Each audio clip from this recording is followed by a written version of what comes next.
Hello everyone.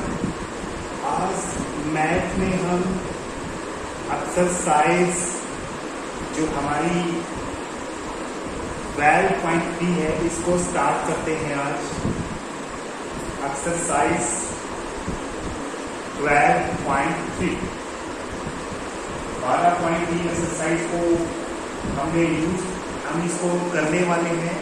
ये अगर जिसने एक्सरसाइज 12.2 सही से आती है ना, उसको ये एक्सरसाइज बिल्कुल आसानी से आ जाएगी। इसलिए जिसने भी इससे पिछले वाली एक्सरसाइज के वीडियो जिसने नहीं देखे हैं तो वो वीडियो कम से कम जरूर देखेंगे, ठीक है। तो स्टार्ट करते हैं 12.2 एक्सरसाइज यानी 12.2 एक्सरसाइज, ठीक है। देखिए क्या दिया है इसके अंदर, मैं बताता हूँ आपको। इसमें आपको जनरली क्या है इस एक्सरसाइज में, शेडेड रीजन यानी छायांकित भाग का क्षेत्रफल आपको ज्ञात करना पड़ेगा। छायांकित भाग का क्या निकालना पड़ेगा? क्षेत्रफल। जिसमें भी शेड दे रखा होगा वो आपको क्षेत्रफल ज्ञात करना है। बिल्कुल इजी से एक्सरसाइज है, जिसको 12.2 आ गई इसके लिए बिल्कुल इजी एक्सरसाइज है।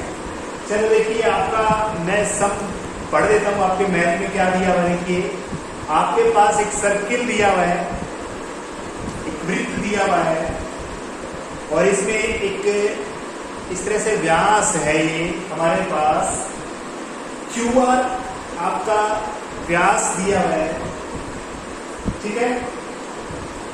और आपको एक कोई भी पॉइंट दिया हुआ है यहाँ पर P, इसको मिलाया हुआ है यहाँ पर ऐसे करके RP हो गया। आपको करना क्या है, ये वाला एरिया निकालना है। ये वाला देखो, ये वाला जो डार्क मैंने ऐसे कर दिया है ना, तो ये वाला एरिया निकालना है, ठीक है। ये वाला थोड़ा सा सोचना है कि कैसे निकलेगा। देखो, अगर आप इस पूरे सर्कल की बात करूं, पूरे वृत्त की बात करूं, उसमें से आधा जो सर्कल है, आधा जो वृत्त है, इसके अंदर से अगर ये ट्रायंगल माइनस कर दें, ट्रायंगल यानी त्रिभुज माइनस कर दें, त्रिभुज का हम कह सकते हैं एक तरह से, ये बिल्कुल एक तरह से ऐसे है, ठीक है। आपको ये वाला एरिया निकालना है, ये वाला शेडेड रीजन। इसमें थोड़ा सा ये भी दिया हुआ है, यहां पर भी शेड है थोड़ा सा, ठीक है। ये भी शेड है। तो कहने का मतलब है, अगर आप क्या करोगे, अर्धवृत्त में से यानी सेमी सर्कल का एरिया निकाल करके, क्षेत्रफल निकाल करके उसमें से घटा दोगे त्रिभुज का, तो आंसर आ जाएगा। बच्चों चलो, इसमें क्या क्या दिया हुआ है पहले मैं ये लिख देता हूं। इसमें PQ 24 दिया हुआ है, ये वाली साइड 24 दी हुई है, ठीक है। PQ 24 है, PR 7 है, ये PR 7 सेंटीमीटर है। यहां पर लिखेंगे इन फिगर या आकृति में, क्या लिखेंगे? आकृति बना लेना बच्चों। आकृति में RQ आपको दिया हुआ है 24, RP आपको दिया हुआ है 7 सेंटीमीटर। मैंने आपको रूल तो बता दिया कि आधे वृत्त में से इस त्रिभुज का क्षेत्रफल घटा देंगे, बस ये आंसर है। अब हमें अगर वृत्त का क्षेत्रफल निकालना पड़े तो ये तो इसका QR व्यास है, हमें त्रिज्या चाहिए इसकी। अब ना तो हमारे पास व्यास भी नहीं है। चलो बच्चों, एक रूल बताता हूं। जो भी क्या होता है, देखो कोई भी आधा वृत्त होता है ना, आधा वृत्त, आधे वृत्त में कोई भी अगर एंगल कोई बनाती है व्यास के द्वारा, कहीं भी एंगल बना हो, जैसे ये वाला एंगल है, चाहे ये व्यास कहीं भी मिला दो, चाहे ये वाला एंगल है, ये दोनों टुकड़े, ये दोनों की दोनों, ये दोनों पॉइंट कहीं भी मिला दो, ये वाला एंगल है, कहीं भी मिला दो एज यू विश। ये वाला एंगल है या ये वाला ये वाला एंगल है या ये वाला एंगल है, सारे के सारे 90 डिग्री होते हैं। पढ़े हैं क्या आपने 9 में? अर्धवृत्त में बना कोण कितने का होता है? 90 डिग्री का होता है। तो यानी यहाँ पर जो P एंगल है ना बच्चों, यहाँ पर P जो एंगल है ये 90 डिग्री का है। तो 90 के सामने वाला कौन होता है? कर्ण होता है ना, हाइपोटेन्यूज होता है। तो निकाल लो, एंगल P बराबर 90 डिग्री है। अर्धवृत्त में बना कोण, अर्धवृत्त में बना angle subtended in the semicircle, है ना, angle subtended at the semicircle, कैसे angle subtended at the semicircle 90 degree है ये। अब आराम से तुम निकाल सकते हो, आर क्यू आराम से निकाल सकते हो तुम। आर क्यू क्या आएगा? 7 का स्क्वायर प्लस में 24 का स्क्वायर, इसके ऊपर क्या कर देंगे? वर्गमूल कर देंगे। ये आपको आता है भाई, मैं आपको मान के चल रहा हूँ, ये तो अच्छे से आता होगा आपको, बिल्कुल अच्छे से आना चाहिए, टिप्स पे होना चाहिए ये तो, पाइथागोरस थ्योरम। तो 7 का स्क्वायर 49 होता है, 24 का स्क्वायर 576 होता है। इन दोनों को जोड़ेंगे 625 आएगा। 625 का कितना आ जाएगा? 25। अब आपके पास ये व्यास आ गया है। क्या आ गया है आपके पास? व्यास। क्या आ गया बच्चों? व्यास आ गया। तो बच्चों ये करना है इतना, मैंने रब कर रहा हूं इसमें। तो इसलिए वृत्त की त्रिज्या यानी रेडियस ऑफ सर्कल कितनी आ गई? 25/2 कर देंगे हम, आधा है ना, आधा कर देंगे, ठीक है। वृत्त का क्षेत्रफल निकाल लो। क्षेत्रफल क्या होता है बताओ? पाई आर का स्क्वायर। इसमें पाई दे रखी तो पाई 22 रखनी पड़ेगी। आर का स्क्वायर करना है, 25/2 को 2 बार लिखना है। अब देखो एक बार वृत्त का निकाल दिया, अब आधा वृत्त का निकालना जरूरी है भाई, क्योंकि पूरे वृत्त के में अंदर से नहीं घटाएंगे, आधे में से घटाएंगे। तो यहां पर शुरू में ही लिख देता हूं मैं, अर्धवृत्त का क्षेत्रफल, अर्धवृत्त एरिया ऑफ सेमी सर्कल 1/2 कर देंगे पहले से ही। समझ में आ गया? 1/2 क्यों कर दिया? क्योंकि इस सर्कल का पूरा नीचे ही हमें आधा चाहिए, आधा निकालना है भाई, आधा निकालना है। आधे में से फिर ट्रायंगल का घटाएंगे, त्रिभुज का घटाएंगे, सिंपल सा है। बस इसका जो भी आंसर आएगा 625, 25 625, 625 की और 11 की गुना कराएंगे। 5 7 8 और 6 ये आ जाएगा। तो डिवाइड में 4 ये है और 28 ये है, 28 आ जाएगा। कोई बात नहीं बच्चे, कैलकुलेशन है, ये कर लेना, आपको समझ में आना चाहिए क्या कर दिया आपने, ठीक है। अब क्या करेंगे? त्रिभुज का क्षेत्रफल निकालेंगे। अब त्रिभुज कौन सी है बच्चों बताओ? समकोण त्रिभुज है ये 90 डिग्री है। ये कोई बेस ले लो, चाहे ये इसका परपेंडिकुलर ले लो, कोई भी ले लो इसमें से। ये लंबाई होगी एक तरह से, इसकी h होगी, मान के चल सकते हैं। ये इसका बेस हो गया है ना, परपेंडिकुलर कह सकते हो, ऐसे नहीं, परपेंडिकुलर। लंब और आधार आपको दोनों दे रखे हैं, कर्ण की जरूरत नहीं होती। त्रिभुज का क्षेत्रफल कितना आएगा? 1/2 गुणा में आधार। आधार कितना है इसका? कोई भी ले लो, 24 और 7 दोनों गुणा में करवानी है, कट जाएगा ये 12 से। 84 घटाना है बच्चों, बस इसमें से ऊपर वाले में से 84 माइनस कर देना, आपका आंसर आ जाएगा। बिल्कुल ट्रायंगल का एरिया निकाल के घटाना है आपने, बिल्कुल आसान है। आधे वृत्त में से क्या किया आपने? इस ट्रायंगल को माइनस कर दिया, बस इतना ही आंसर था। बस इसमें थोड़ा सा आपको तकलीफ कहाँ हुई है, मतलब थोड़ा दिमाग कहाँ चलाना पड़ा है। इसका जो आपके पास वृत्त है ना, सर्कल है ना, इसकी रेडियस नहीं थी हमारे पास। उस रेडियस के लिए थोड़ी लड़ाई लड़नी पड़ी हमें, है ना, पाइथागोरस थ्योरम लगानी पड़ी। चलो नेक्स्ट सम देखते हैं। नेक्स्ट देखते हैं बच्चों आपकी बुक में सेकंड क्वेश्चन और साथ में आपका कौन सा है, एक तरह से दिया वैसे 14वां क्वेश्चन यानी 14, दोनों सेम है।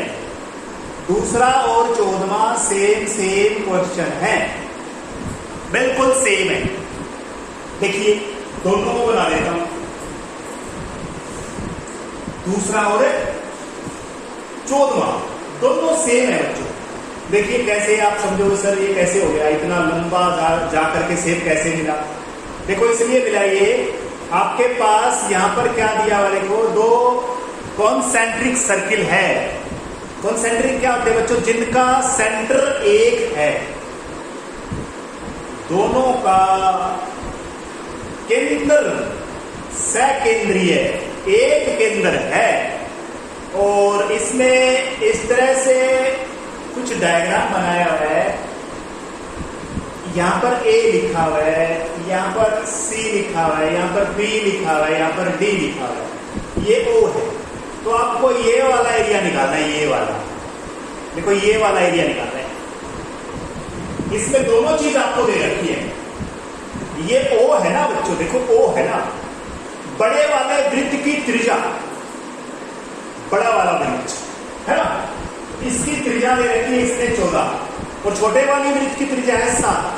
तो ये जो एरिया मैंने कर दिया, डार्क कर दिया, ये वाला एरिया निकालना है। तो बच्चाओं कैसे निकालोगे? जो बड़ा सारा, देखो दिमाग लगाना आपने, जो बड़ा त्रिज्याखंड है, यानी बड़ा त्रिज्याखंड में से छोटा त्रिज्याखंड, अब हिंदी की बात करते हैं, सेक्टर में से सेक्टर माइनस करेंगे। देखो कैसे, दिमाग लगाना है थोड़ा सा। देखो ये ऐसे एरिया दे दिया, इसमें ऐसे दे दिया, मान के चलिए बड़ा सारा बना रह सकते हैं।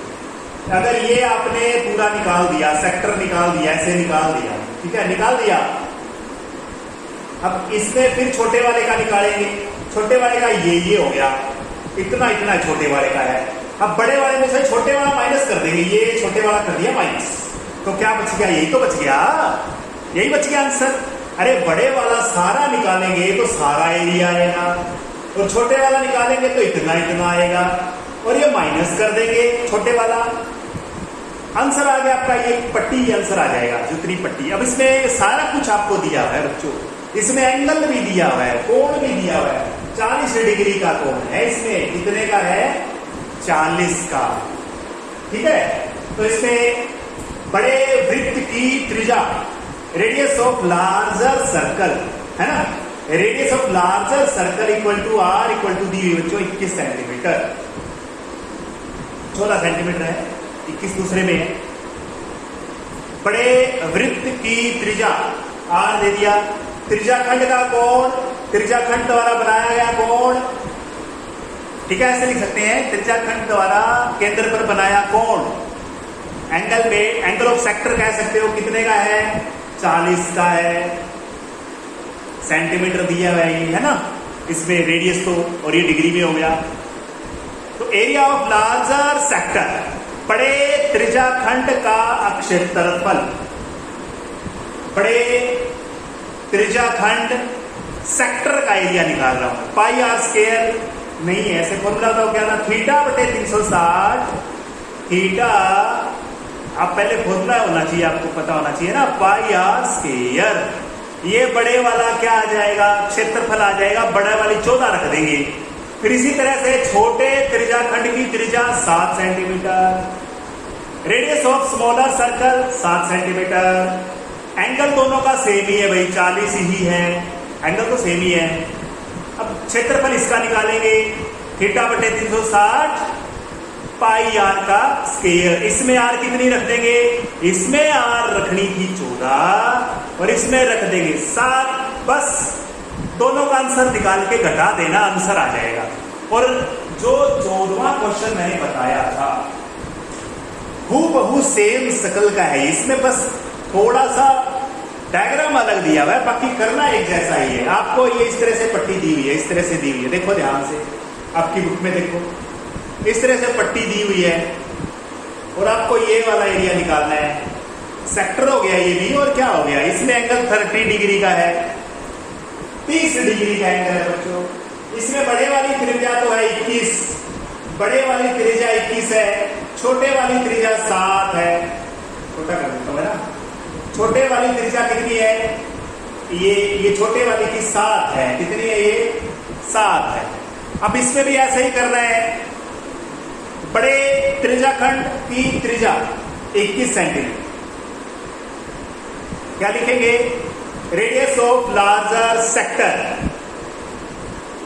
ठीक है, लार्जर सेक्टर, बड़ा सेक्टर की त्रिज्या। एंगल मेड बाय सेक्टर कितने का है? 30 डिग्री। या ये भी कह सकते हैं angle made by sector at centre, centre पे यही एंगल बनाया इसने 30 डिग्री का। तो बड़े त्रिज्याखंड का क्षेत्रफल, एरिया ऑफ लार्जर सेक्टर, बड़े त्रिज्याखंड का क्षेत्रफल θ/360 πr²। फिर छोटे की बात करेंगे, छोटे में क्या लिखेंगे, ध्यान से सुनना है, इसमें कैसे लिखेंगे, छोटे त्रिज्याखंड की त्रिज्या यानी रेडियस ऑफ स्मॉलर सेक्टर कितनी है, 7 सेंटीमीटर है। छोटे त्रिज्याखंड द्वारा बनाया गया कोण कितने का है, 20 डिग्री का। एंगल तो दोनों का सेम है, यहां पर लिखेंगे angle subtended by sector at centre, सीधा भी लिख सकते हो एंगल ऑफ सेक्टर या एंगल ऑफ स्मॉलर सेक्टर, ऐसा भी कह सकते हो। आसान है, इसमें कोई दिक्कत नहीं आनी चाहिए भी आपको, बिल्कुल इजी सा क्वेश्चन है ये। आपको ये 3 क्वेश्चन आज करेंगे हम, ठीक है, आज 3 ही करेंगे, धीरे धीरे करते जाएंगे। आपको एक्सरसाइज, ये एक्सरसाइज कंप्लीट हो जाएगी धीरे धीरे। और इस एक्सरसाइज में से बच्चों 4 नंबर का नहीं तो 6 नंबर का बहुत बार पूछा जाता है।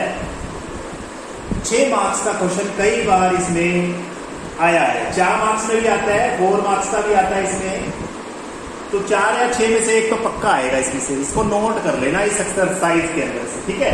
पीछे वाली एक्सरसाइज हेल्पफुल है, यानी जो हमने पीछे वाली जो एक्सरसाइज की है ना, वो हमारे लिए फायदेमंद है, क्योंकि उसी के हिसाब से हम इसमें कर रहे हैं, है ना। उसी के रूल सारे लगाएंगे, सेक्टर का लगाएंगे, सेगमेंट का भी लगाना पड़ सकता है आगे जाकर के सम आएंगे ऐसे, ठीक है। बिल्कुल इजी एक्सरसाइज है। तो बच्चों ये एक्सरसाइज धीरे धीरे करेंगे, जो भी रेगुलर वीडियो देखेगा उसको समझ जरूर आएगा, जो नहीं देखेगा तो उसको क्या समझ आएगा। रेगुलर वीडियो देखें, अगर समझ में आया है तो लाइक करें। Thank you.